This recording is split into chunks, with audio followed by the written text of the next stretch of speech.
Alright, today's video is going to be changing out the rear drum brakes on your 73 through 77 Monte Carlo.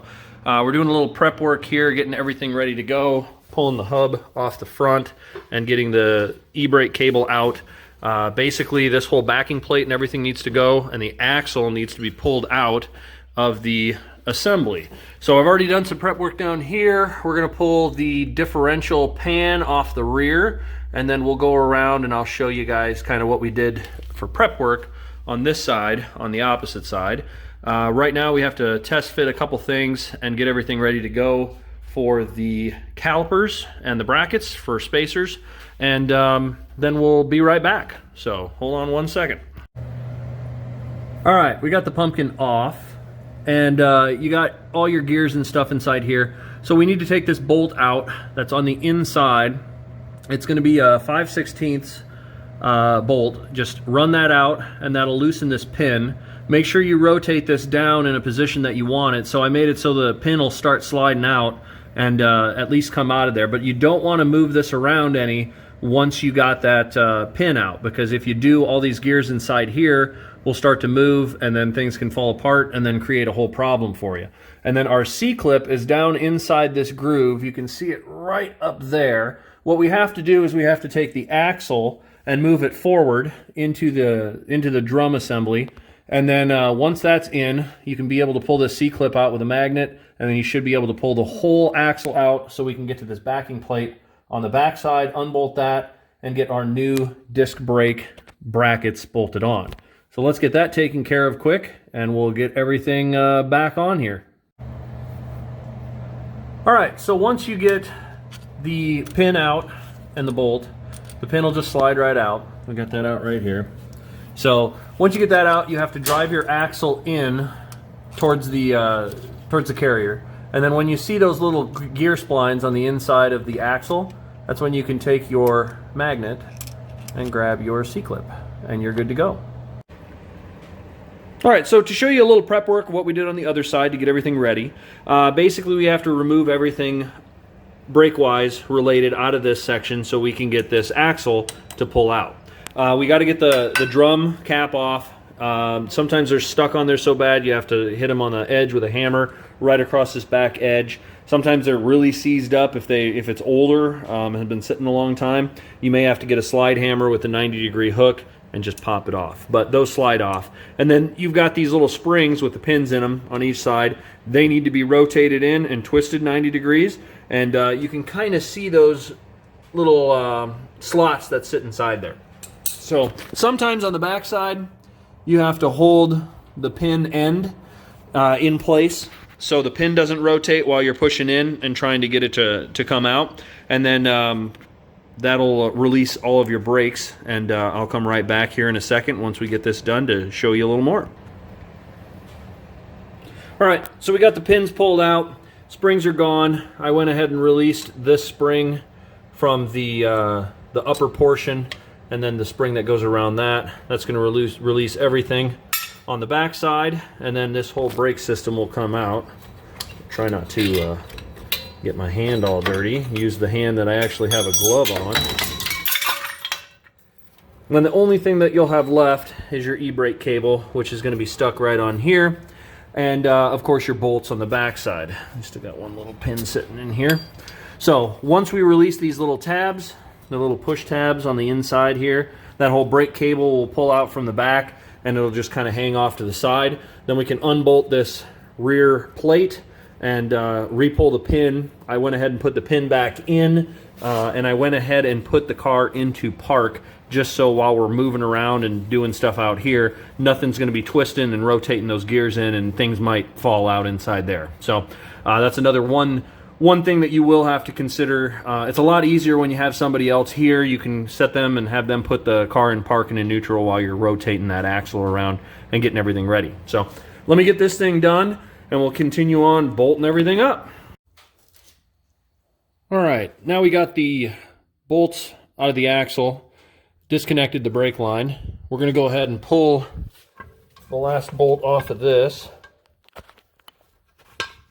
which there is washers on the back that are lock washers with the nut. And then you go ahead and pull your last bolt out, and this whole backing plate will come out just like that. Now that's where our new mount is going to be, and it will mount up here in a second. Welcome back. We are getting pretty darn close to having this thing wrapped up. We got the driver's side set on last night, and we've got the passenger side all ready to roll for the most part. A few things that we need to talk about here are getting your calipers assembled once you get them in. Everything should be good to go. You're going to need to put these plates on the back. They're just double-sided adhesive.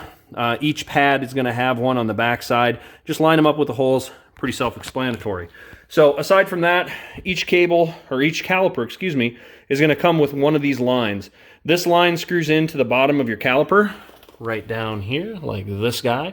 And it's going to run out, and the back side of this will have your thread on the inside will fit your standard brake line. So one of the things that you are going to have is a flange tool for this. So we have a flange tool that we can use on this particular kit. We're going to end up cutting it back here, about mid-size, midway through here, and we're going to end up putting this mount right here on the edge of the frame. We're going to have in these kits little tiny clips that basically these can bolt into, and then when you're done with that, you just run a couple screws into the clips. That'll hold this into place, keep it down and low out of the way of your suspension, and then basically your flange will be back here, and it'll just screw right into that. So you'll need to make a little modified bend. You can see right there where that bend is, if it's not gonna blind me by the light, but you can see that little bend. So we're gonna basically bend that just a smidge more to get it to fit in there, and we'll flange and we'll put a coupler at the end of that. I won't be able to show you that just because it takes a couple hands to get everything set up. But one of the other things that we're going to do right now is remove our e-brake cables. So if you get the e-brake set up, you're going to have these brackets on the back of them, and your e-brake will slide right into this hole. It'll go through the spring and it'll connect up into here, and the little nut on the top, like this one, will set right inside that hole, pull the spring back, and it'll hold into place. So those are an add-on that you can add to them.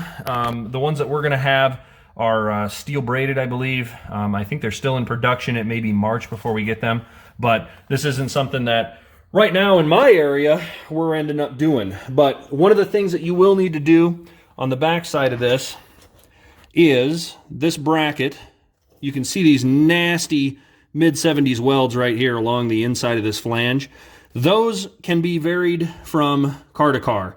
This side was fairly decent. The other side had really big old goobers on there.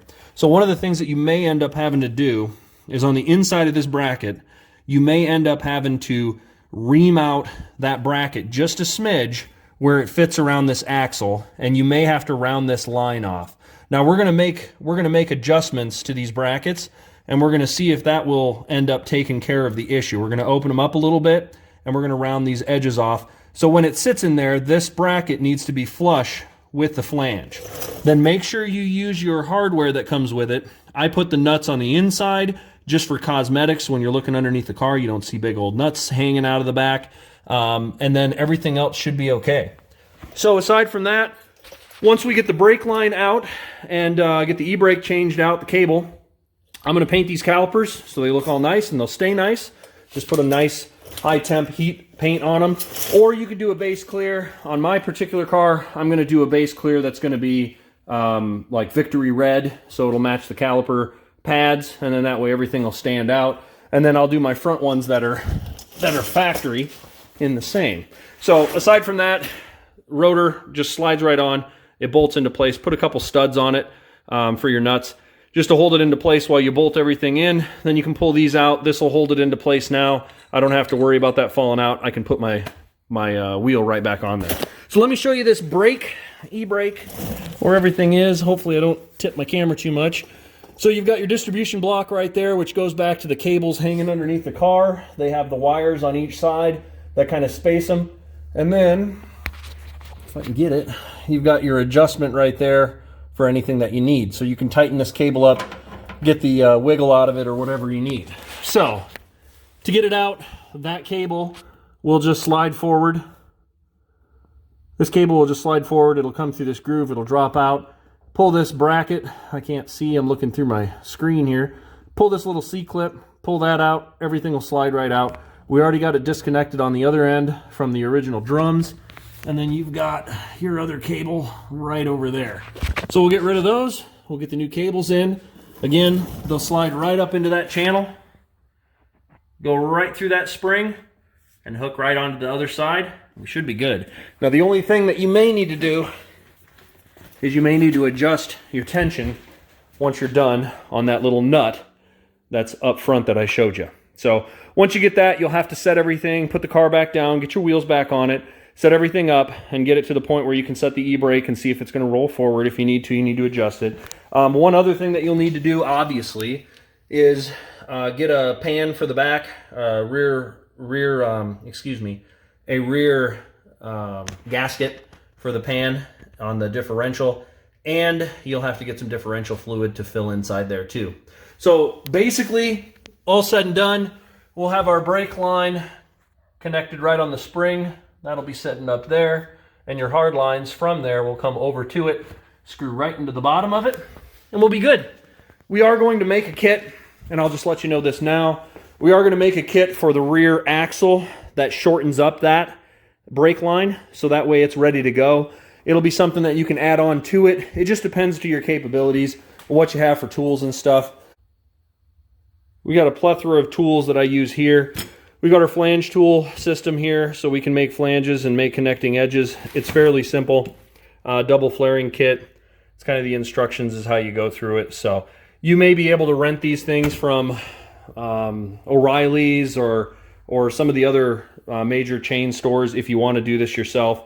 Otherwise, we'll have the kits available, and we can do steel braided cables. We can do polished lines underneath. The sky's the limit on what we can do. So we'll have that all available here soon. But basic general kit to get everything going. I'm not going to be driving this thing for a while now, so it's great. That looks great. It'll look great through the wheels. On my car, this car has different wheels on it, but it's going to stop a lot better now. So only other thing we'll do is upgrade the brakes, the booster, and make sure that that's put in, and then we should be good to go. So any questions, let me know. I'm around to give you guys a hand with whatever questions that come up as you're doing the install. That's one of the biggest things that we'll have. I've put this kit on. I know what it needs to take to put on it now. It's not just someone answering the phone saying, oh yeah, just go ahead and tighten up those bolts and it should be this. Or let me talk to our techs and I'll get back to you. So I've put the kit on. I kind of know what needs to go in it, and I can help you diagnose things. So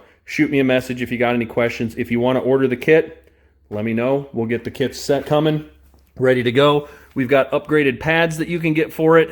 You can get all sorts of things for upgrades. I'll list them all out and get everything set. This kit, as it sets, is $360 plus shipping. And then we got to figure out our pricing on our e-brake cables in the back, and we'll go from there. So any questions, let me know. Thanks for watching.